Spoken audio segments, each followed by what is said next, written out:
Alors, crise de le vétéran, c'est d'une pierre deux coups que je peux dire. Nous sommes arrivés lors d'un deuil. Oui. Personne n'âme également. Un certain Hugues également qui fondait la SAP. Aujourd'hui, vous êtes venu assister, accompagner ce dernier à sa dernière demeure. Mais on constate même en pleine machine, vous autant que le sapeur, vous respectez toujours la ligne sapologique responsable. Est-ce que vous avez vraiment quelque chose à dire par rapport à cet événement? Oui, je vous remercie, monsieur le journaliste. Hein? En matière de sapologie, c'est inné. Comme on dit souvent, la SAP a commencé par un grand Larry, André Grenard Machua, qui a débarqué en 1921 en Europe. Avant d'aller en Europe même, il est passé par Congo-Kinshasa pour voir son frère Simon Kimbangu. Donc nous, en matière de SAP, quand on parle de la SAP, d'abord, ceux qui connaissent mon oncle était un grand sapeur dans les années 60. Dans les années 60. Un grand sapeur dans les années 60. Il marchait à 30, à 3, autant pour moi à 3. Hein, il s'appelait Guy Simplex. C'est lui le premier même qui a payé le vélo à une femme dans les années 60.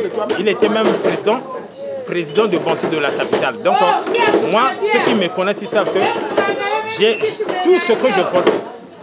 Je suis un héritier de mon oncle. Je suis un héritier de mon oncle. Donc ce que je vous ai répondu d'abord à votre première question. Si vous pouviez évoluer, je suis là à vous répondre encore, monsieur le journaliste. Ok, d'accord. Pas de souci, c'est vrai, on est dans un deuil, mais partout dans un deuil, là où on pleure, il y a également l'ambiance pour essayer de faire oublier un peu la nostalgie de celui qui nous a laissés. Alors vous savez, là où on parle de SAP, il y a toujours... on titille un peu, on essaie un peu de parler comme de tout cela. Donc aujourd'hui, nous avons vu un certain Pogo dans ce milieu qui a parlé le meilleur sapeur en ce moment là où nous sommes situés là. Quelles sont vos impressions? Mes impressions, je dois commencer là où la SAP a commencé. Hein? Nous sommes au Gabon pour le moment, nous sommes au Gabon. Voilà. La SAP a commencé au Congo. Comme je venais de l'évoquer, mon préambule, c'était avec les André Grenard Machua, qu'on n'a pas vu, mais toujours, parce qu'on sait, un peu, je suis un historien aussi de carrière. Hein, un historien de carrière. Les grands Parisiens du Congo, de Bas-Congo, de Makelekele me connaissent. Les grands, je dis bien, je pèse bien les mots. Les grands, pas les petits, les grands. Ils me connaissent. Voilà. Je pèse bien les mots, ceux qui vont suivre, les grands. La SAP, ce n'est pas le bruit. Habille-toi bien. Quand on te regarde, quand tu passes là, on t'admire, on sait que oui, ce n'est pas le bruit. C'est un peu ça. Quand on avait commencé la SAP, comme je dis souvent, avant de venir à la SAP, ceux qui connaissent, il y a un passage que je peux reculer encore avant de venir encore. Il y a eu la SAP dans les années 60. Ça s'est éclipsé. On a fait même d'autres étaient célèbres. La boxe, les karatés, les acrobaties, voilà. Et puis dans les années 80, je précise bien, ça a pris de l'ampleur encore dans les années 80. Mes grands frères, que je peux citer même ici, hein, les Vangam, le Nkaba, Batantou, hein, parce que moi je vivais là où est né même, je peux dire, la SAP. Hein, avec les Santa Maria, ça ce sont mes grands de la SAP, ce que je suis en train de parler.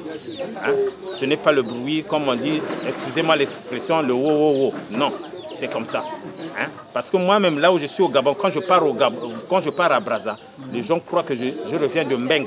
Mbeng, qu'on parle chez nous aussi au Gabon, je reviens comme en France. Donc c'est comme ça. Hein. Parlons un peu de ça. Oui. Là, vous êtes là. Oui. Est-ce que vous pouvez exprimer un peu en termes de ce Non, bon, ce que je porte là, sans commentaire, ceux qui connaissent, trop de commentaires, ce n'est pas trop parler nuit. Hein? Trop parler nuit. Ceux qui connaissent, quand ils me voient, hein, tout ce que j'ai porté, ils savent. Ils savent. Donc, il faut bien filmer. Hein? Ça, hein, c'est une chaussure, hein, cousue. en matière de jean. On parle ça chez nous. Hein? Donc, il n'y a pas trop de commentaires à faire. Hein? Loata Watoma, comme on dit. Loata Watoma. Voilà, Loata Watoma, c'est ça. Hein? Il n'y a pas trop de commentaires. Quand tu t'habilles, tu es bien habillé, tu sais. Parce que moi, quand je m'habille, quand je sors là, c'est tout un problème. Quand je m'habille, c'est tout un problème. L'embouteillage, même au service, je ne vous mens pas. Les accidents. Oui, tout ça là. Même au service chez moi. Je suis un fonctionnaire international au Gabon. Mais quand au travail, il y a les fêtes, quand je m'habille, même le directeur me fuit. Ça, je suis logique.